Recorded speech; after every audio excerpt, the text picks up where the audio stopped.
Hermanos, buenos días a todos, bienvenidos. Vamos a continuar con las charlas que estamos teniendo, ¿verdad? Y estamos en Deuteronomio capítulo 11, en los versículos 8 hasta el versículo 32, y estamos efectivamente tomando de allí unas enseñanzas que son importantes para nuestra propia vida el día de hoy.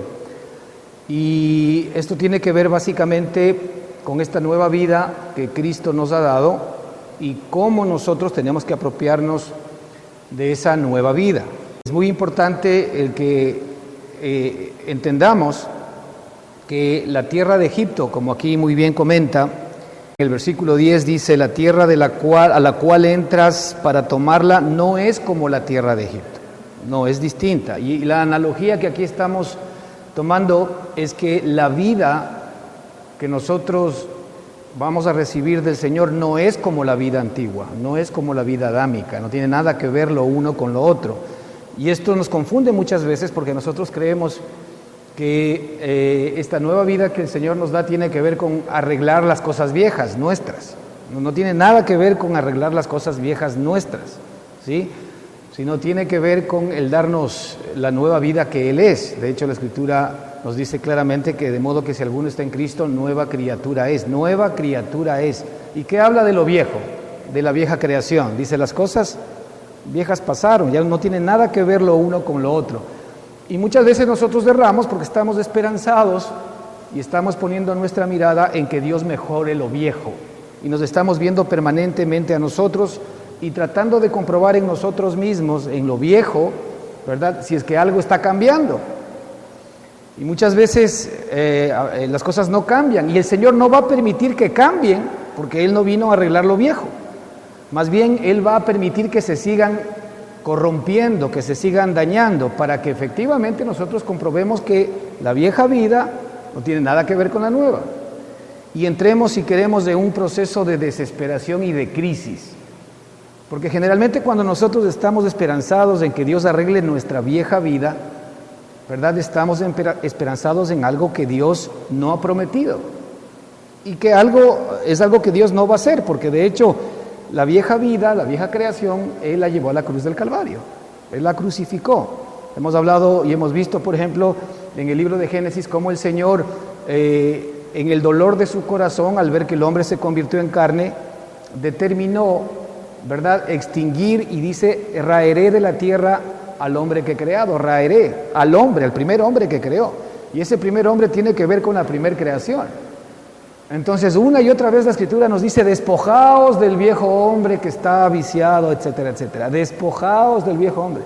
Pero nosotros no entendemos eso. Nosotros creemos que de lo que se trata nuestra relación con Dios es que Dios nos bendiga arreglando nuestra salud, arreglando nuestros problemas, Dios evidentemente tiene un plan para bendecirnos en este tiempo, es decir, para que enfrentemos con Él las circunstancias que tenemos que vivir hoy en nuestra propia carne. Él sí tiene un plan, Él tiene una provisión y una previsión para esas cosas. Pero la mente de Él y el foco de Él no está puesto en arreglarnos de esas cosas, sino en que nosotros recibamos la vida, ¿verdad?, esa vida eterna, esa vida poderosa, esa vida maravillosa, esa vida que no es escasa y esa vida que tiene el poder de arreglar todas las demás cosas. Él está interesado en que nosotros obtengamos la vida. Y lo que estamos mirando aquí es justamente, ¿verdad?, una idea clara en este libro de Deuteronomio, en el sentido de que Él, ¿qué es lo que tenía en su corazón para el pueblo de Israel? Lo que Él tenía en su corazón para el pueblo de Israel es sacarles de una tierra de esclavitud, que era la tierra de Egipto, e introducirlos en una nueva tierra, en donde era totalmente distinta y diferente a la tierra en la cual vivían los israelitas en Egipto. Y Él habla de que la tierra en la cual ellos vivían en Egipto era una tierra en donde ellos tenían que trabajar duro y fuerte para poder ganarse el pan. En la nueva tierra el Señor nos da todas las cosas. La nueva tierra es una tierra de vides, es una tierra de sembríos maravillosos, es una tierra de de arroyos maravillosos, es una tierra que dice que el cielo mismo la alimenta permanente y a cada momento, y el cielo evidentemente es nuestro Padre Celestial, que en esta nueva vida en la cual Él quiere que entremos para poseerla, Él es el que provee absolutamente todas las cosas. Entonces, si nosotros no llegamos a la comprensión de el propósito que Dios ha tenido para usted y para mí, es decir, sacarnos del viejo hombre y llevarnos a Cristo, que es nuestra nueva vida, no vamos nunca a poder vivir los beneficios de la nueva vida que Dios tiene preparada para nosotros, que es una vida eterna y que arranca aquí, que arranca hoy. Hoy es el día de la salvación. Entonces el Señor no quiere que posterguemos la bendición de esta vida para cuando nos muramos, cuando salgamos de este cuerpo. Él lo que quiere es que ya comencemos de una sola vez a disfrutar de esta realidad. Esa vida maravillosa que el Señor nos dio, ¿verdad?, está en nuestro espíritu. Esa es tierra prometida, nuestro espíritu. Nuestro espíritu humano, en donde el Señor ha alojado el Espíritu Santo. ¿Sí? El Señor se hizo casa en cada uno de nosotros. Él se edificó una casa, Él mismo se edificó una casa. Y esa casa está en nuestro espíritu. Y allí es donde vive el Espíritu de Dios. Y desde allí es donde la vida que Dios es comienza a vivificar todo nuestro ser. Primero nuestro espíritu, después nuestra alma y después nuestro cuerpo. El único órgano, por decirlo así, el único elemento que en el ser humano, ¿verdad?, puede contactarse con el Padre es el espíritu del hombre. El alma no, ni el cuerpo tampoco. ¿Sí? El alma y el cuerpo reciben simple y sencillamente los beneficios de esa vida. Pero el único que puede estar en sintonía, que puede estar en la misma onda, en el mismo nivel de recepción, ¿no es cierto?, con Dios, es el Espíritu que está en nosotros. Y de allí que es absolutamente necesario el que nosotros debamos nacer de nuevo. Porque si nosotros no nacemos de nuevo, o del Espíritu, no podemos ser espirituales. Ya que lo que murió en su relación primaria de Adán con el Señor cuando lo creó, lo que murió fue su espíritu. El espíritu de Adán, o sea, es la capacidad que Adán tenía para poder comunicarse y tener comunión con Dios. Eso fue lo que murió. Cuando el Señor le dijo a Adán, de cierto te digo que cuando comas del árbol del conocimiento del bien y del mal, ciertamente morirás, le estaba advirtiendo lo que le iba a pasar. Ok, efectivamente vemos que Adán tomó, ¿no es cierto?, del fruto, y Adán seguía desde nuestra perspectiva vivo. No, él había muerto porque la comunión con Dios se había terminado. Es decir, el nivel de comunicación con Dios, el ser o el elemento que tenía efectivamente Adán para comunicarse con Dios había muerto, y desde ese momento Adán percibe de una manera distinta a Dios. Usted recordará que la primera cosa que Adán siente cuando el Señor, como todas las tardes, ¿verdad?, solía hacer, venía efectivamente a huerto de Edén a tomar el aire de la tarde, el aire fresco, y la Escritura dice que conversaba con Adán todo el tiempo el Señor. ¿Ok? Había una relación y una comunión allí. Pero la primera vez que ya Adán había comido el árbol del conocimiento del bien y del mal, el fruto del árbol del conocimiento del bien y del mal, nos dice la Escritura que lo primero que él sintió fue miedo. ¿Sí? Cambió, ¿no? Antes Adán tenía una relación muy estrecha con él porque conocía el amor de Dios, conocía lo que Dios era, conocía la buena voluntad que Dios tenía para Adán. Había una comunión linda del hombre con Cristo, del hombre con Cristo, del hombre con el Padre mismo. Había una comunión linda. Pero se rompe esa comunión porque el espíritu del hombre muere. Cuando el Señor le dijo, ciertamente morirás, muere. Y de allí comienza efectivamente la muerte a reinar en el hombre, en el alma y en el cuerpo, y finalmente nuestro cuerpo inclusive termina muriendo. Es decir, lo primero que muere en el ser humano es el espíritu. El alma ya está muerta, porque como no tiene la luz de Dios, nosotros vivimos normalmente en tinieblas, vivimos en obscuridad, porque no tenemos la luz de Dios.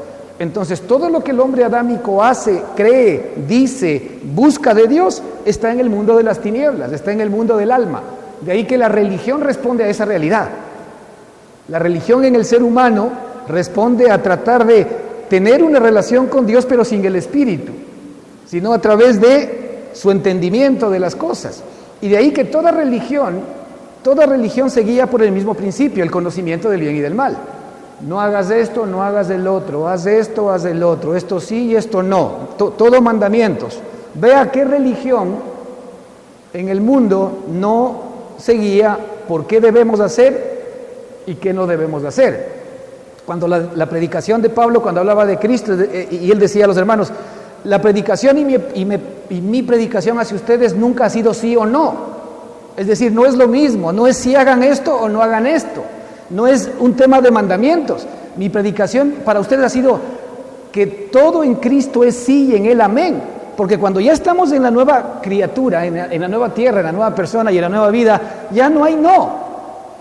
Porque la nueva criatura, el nuevo hombre, no tiene la inclinación al mal ni al pecado, entonces no hay restricción. Es como que el Señor tuviese restricciones. Fíjese que la Escritura habla del nuevo hombre y dice que todo aquel que es nacido de Dios no peca y no puede pecar. Entonces Dios per se, por naturaleza, no peca y no puede pecar. Así que no es como usted y como yo que de alguna manera estamos pidiendo a Dios o tratando de esforzarnos para no caer en tentación y no pecar. De hecho, la Escritura también nos muestra que Dios no puede ser tentado por el mal. Dice, porque Dios no puede ser tentado por el mal, libro de Santiago, y tampoco tienta a nadie. Obviamente, ¿cómo Dios nuestro Padre, si no peca ni puede pecar, puede ser tentado por el mal? Nosotros sí somos tentados por el mal, porque el mal vive en nosotros. ¿Sí? El apóstol Pablo en el capítulo 7 Romanos decía, ¿verdad? Porque esto es en mi carne mora el mal o habita el mal, ¿verdad? También ahí habla de que habita el pecado. Entonces la carne y el pecado vienen de la mano. La carne, el pecado y la muerte, ¿verdad? Siempre están juntas. Donde está el pecado está la muerte y está la carne. Donde está la carne está el pecado y está la muerte. Donde está la muerte está el pecado y está la carne. Es decir, siempre están juntas, nunca están, ¿verdad? Nunca están separadas. De ahí que cada vez que yo me vengo a la carne, ya estoy bajo la ley del pecado y de la muerte y voy a comenzar a reaccionar y a vivir conforme a la muerte, ¿no es cierto? Y de ahí que cuando me vengo al Espíritu, que es la nueva tierra que nosotros tenemos que poseer, efectivamente, en cambio, vamos a poder comenzar a experimentar todo lo que es de Cristo, todo lo que le corresponde a la nueva creación, al nuevo hombre, a la nueva persona que usted y yo somos si es que hemos nacido del Espíritu. Para que nosotros podamos estar en sintonía con el Espíritu de Dios, necesitamos nacer de nuevo. Ese nuevo nacimiento lo vemos efectivamente en Juan, cuando Juan y Nicodemo estuvieron juntos. ¿Y qué le dijo Cristo a Nicodemo?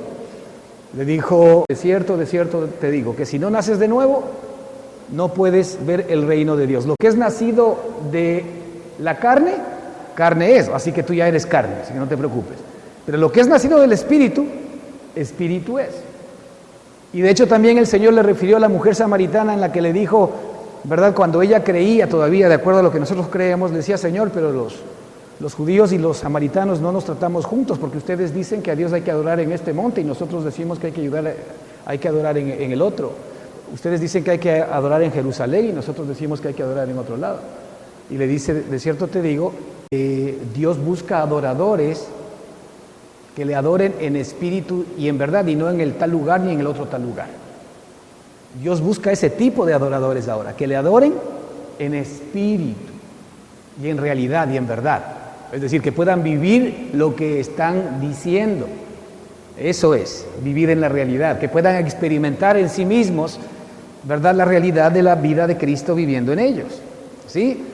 Así que es muy importante que nosotros estas verdades, ¿verdad?, se conviertan en realidades en nuestra propia experiencia para que podamos comenzar a disfrutar la vida que ahora nos pertenece. Nosotros hemos sido llamados para ser herederos y coherederos juntamente con Cristo de la misma vida que Él tiene. La misma vida. Si usted quiere ver cuál es la vida de Cristo, pues vaya a Cristo, lea a Cristo, ve a Cristo, vea todo lo que Él hizo, cómo Él se comportó, cómo Él habló, cómo Él se mantuvo, de dónde vino, a dónde fue. Pues todo eso es usted. Eso, exactamente. Ahí está el patrón, en donde usted no tiene para dónde perderse. Es decir, por eso es que el Señor Jesucristo dijo, yo soy el camino. El camino es Él, yo soy el camino, yo soy la verdad. Es decir, yo soy la realidad de ese camino y yo soy la vida. ¿Verdad? En ese camino, ahí es donde cuando yo me subo en Cristo, pues encuentro el camino.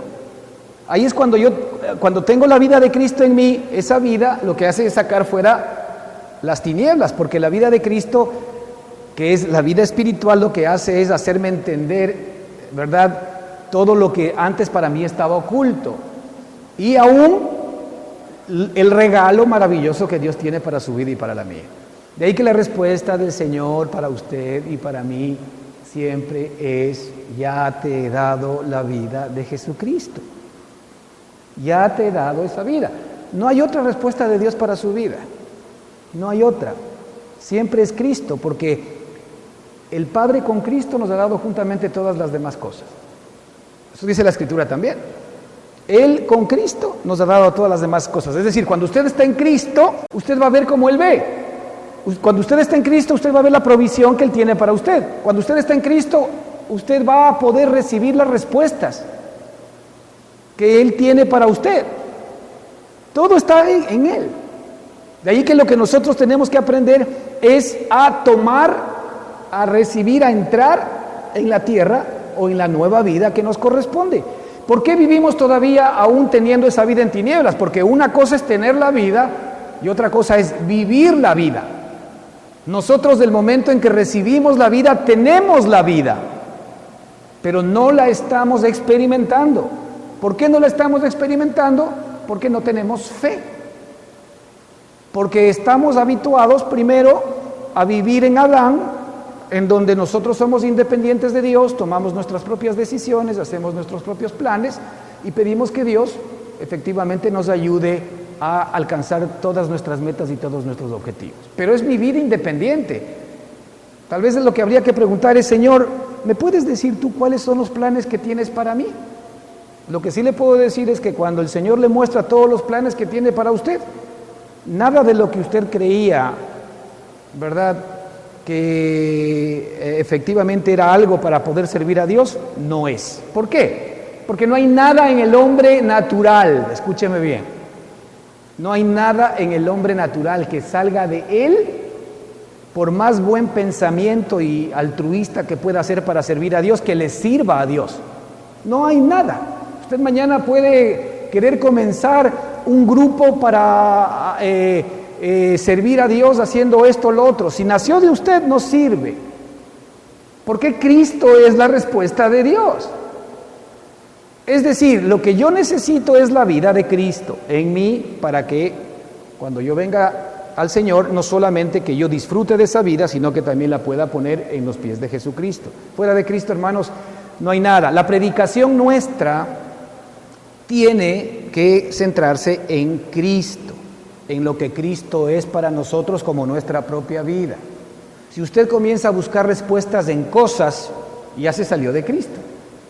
Si la iglesia, si la religión comienza efectivamente a ser un tema de cosas, en donde estudiamos cosas, en donde estudiamos métodos, en donde estudiamos de experiencias y no vemos a Cristo como el centro y el propósito central de Dios, estamos ya en otra cosa.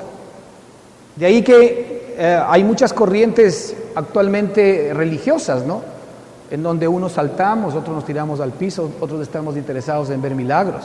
Hay muchos, por ejemplo, que cuando hay milagros se llenan las plazas. ¿Pero por qué se llenan? Por los milagros, no por Cristo. ¡Wow! Mira eso. El cojo se paró. Oye, gloria a Dios. Pero no están ahí por el cojo, están porque quieren ver el circo. De hecho, ¿acaso no fue eso lo que sucedió con Herodes?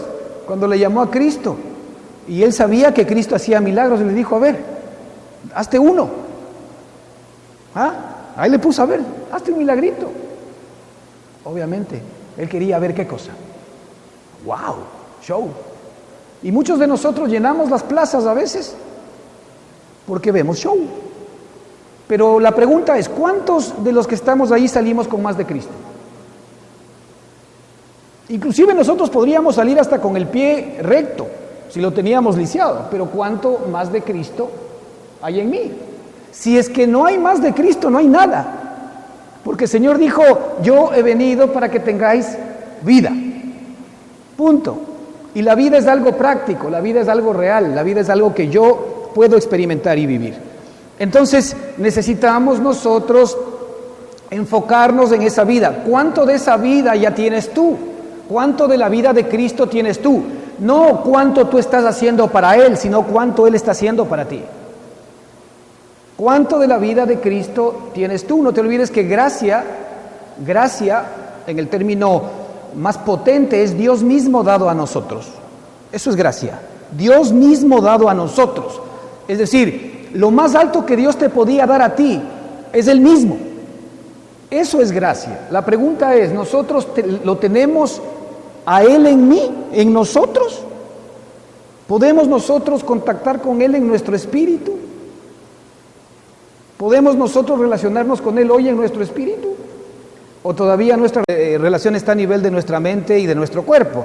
En donde nosotros evidentemente seguimos rondando en ese desierto que media entre Egipto y la tierra prometida, en donde estamos dando 40 años vueltas. ¿Por qué? Porque en esas vueltas nosotros nos estamos fijando en nosotros nos estamos fijando en nuestras necesidades, nosotros nos estamos fijando en nuestros deseos, en nuestros sentimientos, en nuestras emociones, nosotros nos estamos fijando en nuestra inteligencia, en nuestra sabiduría, nosotros estamos interesados en nuestros planes, y todo esto que nosotros amamos y queremos, que es nuestra vida, ¿no es cierto? Queremos ponerla a los pies del Señor para que Él nos ayude a mejorar esa vida y que nos ayude a recibir, ¿verdad?, aquellas cosas que requerimos y necesitamos para que nos sintamos más tranquilos.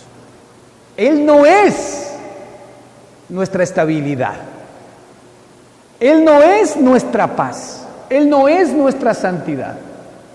Él no es nuestro amor, nuestro gozo, nuestra paciencia, nuestra benignidad, nuestra bondad, nuestra mansedumbre, nuestra templanza. Él no es nada de eso en mí.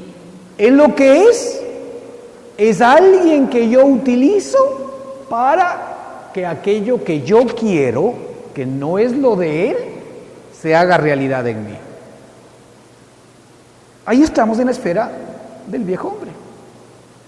Porque nosotros estamos interesados no en que la vida de Cristo sea real en mí, sino en que las cosas que yo quiero sean reales en mí. Y yo utilizo a Cristo para eso. Utilizo a Cristo para eso. Ahora Él sabe eso. Y eso no significa que no nos deje de amar, porque nos ama. Sabe que somos niños. Y como pensamos como niños, actuamos como niños y buscamos las cosas de niño. Él lo sabe. Pero ¿en qué está comprometido su corazón? En que tú llegues a ser hombre. En que tú llegues de alguna manera a reconocer que esa vida vieja, esa vida adámica que tú tienes, por más buena que sea, escucha bien, porque no se trata, a veces nos confundimos, la vida adámica mala, esa vida carnal en la cual muchas veces nosotros podemos vivir circunstancias desenfrenadas, en donde podemos tener adicciones, podemos ser, yo que sé, con caracteres complicados, hemos hecho cosas malas, hemos vejado a las personas. Eso es fácil reconocer en nosotros, ¿verdad? Eso es fácil reconocer en nosotros. Y es fácil decirle, Señor, mira, esto está mal en mí, cámbialo, ya no quiero saber nada más. Pero ¿y qué tal de lo bueno que usted es? Del buen tipo que usted es o de la buena persona que usted es, ¿qué tal? ¿Qué tal del buen padre, del buen hijo que usted es? ¿Qué tal? ¿Esa persona será la que Dios ama? ¿O también estará dentro de ese hombre adámico que Dios rechazó? Porque nuestras justicias, nuestra justicia propia no son más que trapos de inmundicia. Lo mejor que puede salir de nosotros, lo más puro, lo más casto, lo más honesto que sale desde la carne, es carne. Porque todo lo que es nacido de la carne carne es, y nada de lo que es de la carne puede agradar a Dios. Pero de allí es que el Señor nos tiene que llevar al punto en donde nosotros reconozcamos que fuera de Él nada podemos hacer. Escuche bien, este es un punto de quiebre en nuestra vida, ¿verdad? Si nosotros no llegamos a ese punto de quiebre en el cual entendamos que fuera de Él nada podamos hacer, entonces siempre vamos a estar aceptando cosas de nuestra propia vida pasada. Es ni más ni menos que el pueblo de Israel saliendo de la esclavitud, viviendo en el desierto y no queriendo ir a tierra prometida, sino que viviendo en el desierto y más bien anhelando regresar a Egipto, anhelando venir otra vez a la esclavitud, porque resulta que este hombre que fue rescatado por Dios de Egipto no podía entrar a tierra prometida sin cambio de mente, porque este hombre adámico que salió de Egipto mientras estaba en el desierto, y por eso estaban en el desierto, todavía tenía la mente de Egipto, ¿entiende? Todavía tenía la mente adámica, pero para poder entrar efectivamente en la nueva tierra que Dios había prometido, había que cambiar de mente, había que cambiar de metodología. Y de hecho era un tema de fe, y muy poquitos pudieron entrar. De ellos, solamente 2. Y los hijos de ellos, los hijos de todos los viejitos o los jóvenes que en un momento determinado salieron de Egipto, porque se presupone que ellos estuvieron dando más de 40 años vuelta en el desierto. Así que si algún chico salió de 15, pues ahí le cogieron como los 55 y los 60. Si alguno salió de 30, ya le cogieron los 80. Lo cierto es que todos murieron en el desierto, y solamente los hijos de ellos entraron con, ¿verdad? Josué y Caleb, que fueron los 2 hermanos que pudieron entrar a tomar tierra prometida. Ok, entonces, cuidado que nosotros cometemos ese mismo error. ¿Por qué? Porque seguimos con la mente de Egipto tratando de tener relaciones con Dios. Y obviamente que el Señor nos va a seguir amando. Aquí no se trata un tema de no, sino que Él quiere que nosotros nos apropiemos de la vida que hoy tenemos en nuestro espíritu. Esa vida es real, esa vida es una vida y es una persona que es Cristo mismo, que tú puedes comenzar a experimentar el día de hoy. Así como para nosotros es real el pecado. Al pecado no lo vemos, ¿no? ¿Usted ha visto al pecado dentro de usted? El pecado nos impulsa a hacer cosas malas, y a la final lo que nosotros terminamos haciendo son cosas malas. Ahí está la expresión del pecado. ¿Pero es real o no es real? ¿Acaso no es real cuando usted tiene inclinaciones malas en su corazón? ¿Pensamientos malos que le vienen? ¿De dónde cree que le viene todo eso? El pecado que mora en usted. Que no, ya hemos dicho una y otra vez que este no es más que un cóctel, para dejarlo claro, de Satanás, del pecado y de nosotros mismos, del viejo hombre. El viejo hombre contiene todo esto. Es una mezcla de esta receta que la Escritura llama el mal. El mal está en mí. ¿Qué nosotros tenemos que hacer para que el mal se haga realidad? Pues ponga usted ahí al hombre adámico, ponga usted el pecado, ponga usted a Satanás. ¿Qué es lo que sucede? Da como resultado la muerte. Eso nos muestra la Escritura. La muerte no es morir. La muerte es tener la ausencia de la verdadera vida. Porque la muerte es ausencia de vida, ¿o no? Ok, la muerte, cuando el Señor habla de muerte y dice que nosotros estamos muertos aun cuando existimos, ¿ah? Existimos, pero en un estado de muerte. No es que no existes, sí existes, pero existes en un estado de muerte. ¿Cuál es tu problema? Tu problema es que en ti no existe la vida de Él, la vida eterna. Cuando la vida eterna entra en ti y ya la tienes, pues bueno, ahora entonces hay que comenzar a experimentar. De eso se trata la vida cristiana. La vida cristiana se trata de que Él viva la vida en mí. Ya no yo, mas Cristo. Porque ya no vivo yo, mas Cristo vive en mí.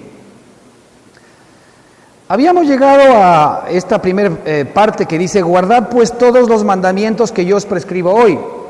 Y simplemente resumiendo, ya hemos visto que aquí no se trata de cumplir cosas, sino de atesorar en nuestro espíritu, escuche bien, atesorar en nuestro espíritu todo lo que la vida de Cristo es para nosotros. Guardad significa atesorar, cercar alrededor de, como hemos visto. Guardad significa que efectivamente esa vida maravillosa de Cristo, ¿verdad?, ya está en ti. Y esa vida es la que te va a vivificar, te va a energizar. Esa vida es la que va a terminar, darte vida a todo tu ser, a tu espíritu, a tu alma y a tu cuerpo. De hecho, la Escritura dice, y que esto corruptible sea vestido de incorrupción. ¿Quién cree que lo va a hacer? La vida que ya está en nosotros. Esa vida que está en nosotros comienza a revestirnos de incorrupción. Toda nuestra vida corrompida, adámica, comienza a ser expulsada por la vida de Cristo en nosotros. De ahí que el trabajo lo hace Él. No es ni con espada ni con ejército, sino con su Santo Espíritu. No es por tu fuerza, ni por tu poder, ni por cuanto tú clames o ores o quieras. Es por cuanto nosotros se lo permitamos a Él y le creamos. Porque es por medio de la fe en Cristo. ¿Tú estás consciente de que Cristo vive en ti? ¿Estás consciente de que tú tienes un nuevo espíritu? ¿Tú estás consciente de que eres una nueva creación? Si no estás consciente, tal vez haya que comenzar a arrancar desde ahí, nacer de nuevo, porque a veces tal vez no estamos conscientes de esta realidad. Pero si ya estamos conscientes de que sí, efectivamente, yo en algún momento determinado recibí, acepté a Cristo como mi Señor, como mi Salvador, vive en mi corazón, ahora, ¿qué es lo que resta? Permitirle expresarse y manifestarse en mi propia vida, nada más. Esa es la parte que importa. ¿Cómo arranco yo aquello? Primero, estando consciente de que yo no puedo vivir la vida de Cristo por mi propia fuerza, ni por mi propia capacidad, ni por mi propio entendimiento. Es decir, no hay nada en Adán que sea capaz de poder vivir la vida de Cristo, nada, cero. Ni la mente, ni las emociones, ni la voluntad, ni los deseos, ni los sentimientos, ni el cuerpo, ni nada. No podemos vivir la vida de Cristo, ¿verdad? Pero entonces, ¿quién puede vivir la vida de Cristo? Cristo en mí. Ahora, si Cristo está en mí, da gracias a Dios, maravilloso Dios, porque ya la vida está en mí. Entonces, ¿qué es lo que resta? Que esa vida sea real en mi vida. Que esa vida sea real en mi vida. Yo creo que el tiempo que nos resta a nosotros en la carne es conocerlo a Él. Conocerlo a Él. No estudiar de Él, por Dios, no. Conocerlo a Él, enseguida ya estamos pensando en leer más la Biblia. No. Conocerlo a Él en nuestro corazón. Fíjese, hay algo muy importante en el libro de Romanos capítulo 8, en donde la Escritura dice que la ley, ¿verdad?, no pudo hacer que su justicia sea real en nosotros. La ley no pudo hacer que su justicia o que la justicia de la ley sea real en nosotros. Se presupone que si Dios nos dio la ley, la lógica para el ser humano es que si yo cumplo la ley, yo me vuelvo justo. Si yo cumplo toda la ley, yo debería ser un hombre justo. Pero la Escritura dice que la ley no pudo, ¿verdad?, cumplir su justicia en mí. Entonces, ¿qué hizo Dios? Porque claro, el propósito de el envío de la ley para Dios no era que la cumplamos, sino que más bien que nos demos cuenta que somos incapaces. Porque por medio de la ley es el conocimiento del pecado. ¿Ok? Entonces, ¿qué hizo Dios? Dios dice, entonces Dios, enviando a su Hijo en semejanza de carne de pecado, ¿verdad?, y a consecuencia del pecado, ¿verdad?, envió a su Hijo y condenó al pecado en la carne. ¿Para qué? Dice, ahora que Él es nuestro espíritu, para que la justicia de la ley se pueda hacer realidad en nosotros que no andamos en la carne sino en el Espíritu. Es decir, el Señor sabe qué hizo. Fíjese, la ley exterior no era más que una figura de una ley interior. La ley exterior es la Escritura. Lo que usted tiene allí, la letra mata, dice la Escritura. El conocimiento envanece, dice la Escritura. La letra mata y el conocimiento envanece. Pero como efectivamente la ley es una figura, es una sombra ¿de quién? De Cristo. La verdadera ley es la ley del Espíritu de vida que está en mi corazón. Es Cristo viviendo en mí el que hace que efectivamente en mí se pueda cumplir la justicia de la ley. Cuando yo estoy en el Espíritu. Ahora pues ninguna condenación hay para los que están en Cristo Jesús. Los que no andan conforme a la carne, es decir, a su primer hombre adámico, sino conforme al Espíritu, es decir, conforme a Cristo. Yo tomo esa decisión, ¿sabe usted? Yo ahora tengo la capacidad, y ahí es donde el Señor quiere que efectivamente nosotros nos centremos. Si yo ya tengo esta vida en mi espíritu, el Señor dice, guardad pues todos los mandamientos que yo os prescribo hoy. Es decir, ¿quién cumplió todos los mandamientos? Cristo. ¿Cristo tiene su vida puesta en mi espíritu? Sí. Esa es la vida que yo tengo que guardar en mi corazón. Guardad pues todos los mandamientos que yo os prescribo hoy, como un médico. Como un médico. ¿Qué dice el Señor? Nuestro Padre te dice, tú ya tienes la vida en ti. Ahora, esa vida tiene que ser el centro de tu atención. Todo lo que no sea esa vida como el centro de tu atención se llama para la Escritura carne. Entonces la estrategia es, ahora yo te he dado la vida de mi hijo para que ese sea el foco. Fíjese que no es tan sencillo, porque la Escritura dice que los que andan conforme a la carne piensan en las cosas de la carne. Pero los que andan conforme al Espíritu piensan en las cosas del Espíritu. Eso dice la Escritura, por ahí arranca todo. Mire, ¿cuántas veces usted puede enfocar su mente en las cosas que son de Cristo, que es el Espíritu? ¿Cuánto tiempo al día usted puede enfocar su mente en las cosas de Cristo? Ciertamente si lo queremos hacer con la mente es muy complicado. No se olvide que también tenemos dos mentes. La mente de Cristo y tenemos la mente adámica. Pero ok, cuando nosotros queremos poner atención a las cosas del Espíritu, cuando nosotros queremos poner atención a las cosas de Cristo, le doy pocos minutos o pocos segundos para que usted mismo se dé cuenta que su mente ya le llevó a otra cosa. Ya está pensando usted en esto que tengo que pagar, en esto que tengo que hacer, en mi hijo que tiene que hacer esta cosa. Es decir, la mente carnal inmediatamente le lleva a pensar en las cosas de la carne. Entonces resulta que lo que el hombre piensa en su corazón, tal es él, dice Proverbios. ¿Ver cuánto usted puede poner su mente en las cosas del Espíritu? Difícil, porque la carne le lleva automáticamente al terreno de la carne. Y usted se va a dar cuenta, a partir del día de hoy haga ese ejercicio. El Señor dice que nosotros pongamos nuestra mirada en las cosas de arriba, en las cosas del cielo. A veces para nosotros es un tema subjetivo, pero no nos rayemos del disco, porque cuando habla de las cosas celestiales, las cosas de arriba, las cosas del cielo, está hablando de Cristo, nada más ni nada menos, porque Cristo es todas las cosas y los asuntos espirituales de Dios. Punto. Lo que pasa es que la Escritura, cuando habla de cosas, son diferentes aspectos de una persona que se llama Jesucristo. Entonces, usted ponga su mirada en Cristo. Usted vea a Cristo. Usted vea cómo es Él. Y la Escritura nos muestra en que cuando nosotros vemos a Cristo a cara descubierta, es decir, sin el velo de la carne, nosotros nos convertimos en la misma imagen, así como por el Espíritu de Dios. Así es como Dios nos convierte a la imagen de Cristo, cuando lo vemos a Él cara a cara. ¿Usted se acuerda cuando Moisés estaba en el monte recibiendo los mandamientos? ¿Qué pasaba cuando Moisés regresaba al pueblo? ¿Usted recuerda qué pasaba con su cara? Dice que su cara resplandecía y todo el mundo, claro, la gloria de Dios. Él había estado en la presencia, él no podía ver nunca a Dios con sus ojos humanos, obviamente, pero la presencia de Dios resplandecía, al punto que él se tuvo que poner un velo. ¿Sí?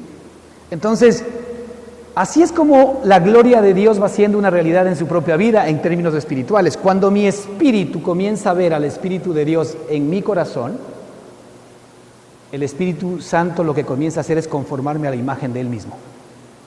Y yo salgo, ¿verdad?, de esa presencia expresando y manifestando la vida de Él. Por eso es que la Escritura nos muestra que nosotros debemos tener nuestra mirada puesta en las cosas del cielo, en las cosas de arriba, en las cosas de Cristo. ¿Por qué?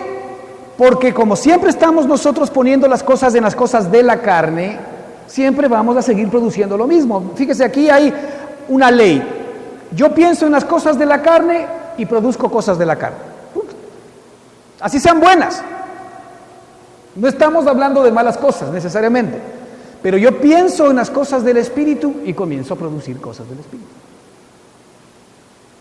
¿En dónde tienes puesta tu mente? ¿En la carne o en el Espíritu?